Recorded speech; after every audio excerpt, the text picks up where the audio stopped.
Los bolivianos viven horas de incertidumbre luego del intento de golpe denunciado por el presidente Luis Arce, que llevó al arresto del general Juan José Zúñiga por encabezar las acciones militares de la Plaza Murillo, donde se encuentra el Palacio Presidencial y el Congreso en La Paz.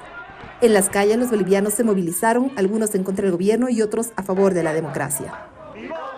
Queremos defender la democracia en primer lugar, ¿no? Porque ha sido un gobierno totalmente legítimo, electo con el 55%, y nosotros hemos votado por esta paz de Bolivia.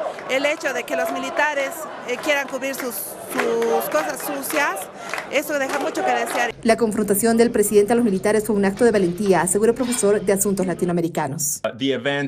El hecho de que el presidente se presentara personalmente frente a las Fuerzas Armadas y mantuviera esta discusión, una discusión acalorada, es ciertamente valiente. Quiero decir, América Latina está llena de ejemplos en los que presidentes han sido asesinados. Sin embargo, algunos políticos bolivianos calificaron las acciones de los militares y del presidente como teatrales, y partidarios del movimiento al socialismo MÁS, que respaldan al expresidente Evo Morales, han dicho que se trató de un autogolpe confabulado por el presidente Arce. Antes de su arresto, el general Juan José Zúñiga reveló que se trata de un autogolpe. La Fiscalía General de La Paz designó una comisión para investigar el intento de golpe de Estado. Y en conferencia de prensa, el vocero José Luis Tarquino dijo que ya hay un proceso contra el excomandante de las Fuerzas Armadas, José Zúñiga, acusado de terrorismo y levantamiento armado. First named hurricane of the 2024 Atlantic season is here and making history. Beryl is now an extremely dangerous Category 4 hurricane with sustained winds of 130 miles per hour as it churns toward the Caribbean.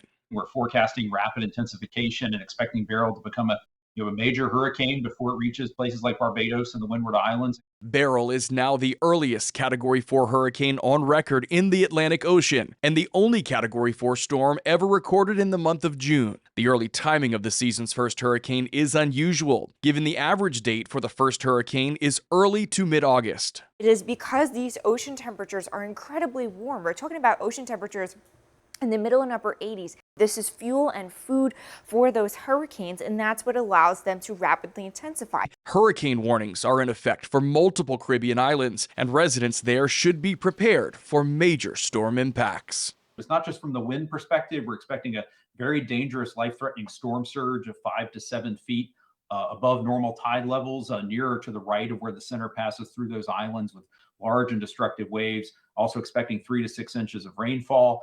So a very dangerous situation unfolding. Grenada's government has already declared a state of emergency in anticipation of the hurricane's arrival. Michael Campbell se estrenó como embajador de Nicaragua en Afganistán, tras el inicio de las relaciones diplomáticas entre el gobierno de Daniel Ortega y el gobierno talibán. Es así como Nicaragua se convirtió en el primer país del hemisferio occidental en tener relaciones con la nación islámica bajo el gobierno talibán desde el año 2021. Michael Campbell ha recibido el beneplácito como embajador de Afganistán. Muchísimas gracias, especialmente al hermano Mullah Ribatullah, líder supremo del Emirato Islámico de Afganistán. El acercamiento que hemos visto de Nicaragua con los talibanes en Afganistán ahora mismo es simplemente un acercamiento diplomático de manual sobre una dictadura. El analista Juan Diego Godoy considera que más que una relación de interés comercial y política, es una provocación de Nicaragua a Estados Unidos. Esta cercanía con Afganistán también manda un mensaje a Estados Unidos. Recordemos que es uno de los principales piedras en el zapato de Estados Unidos. El subsecretario de Estado para Asuntos del Hemisferio Occidental de Estados Unidos lamentó la decisión de Nicaragua de establecer relaciones con el gobierno talibán.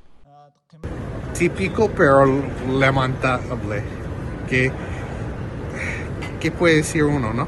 Desde que en 2018 iniciaron las tensiones entre Nicaragua y Estados Unidos, el gobierno de Daniel Ortega ha estrechado sus relaciones con los principales adversarios de los países occidentales. Desde Managua, Donaldo Hernández de La Voz de América para Tele Aruba.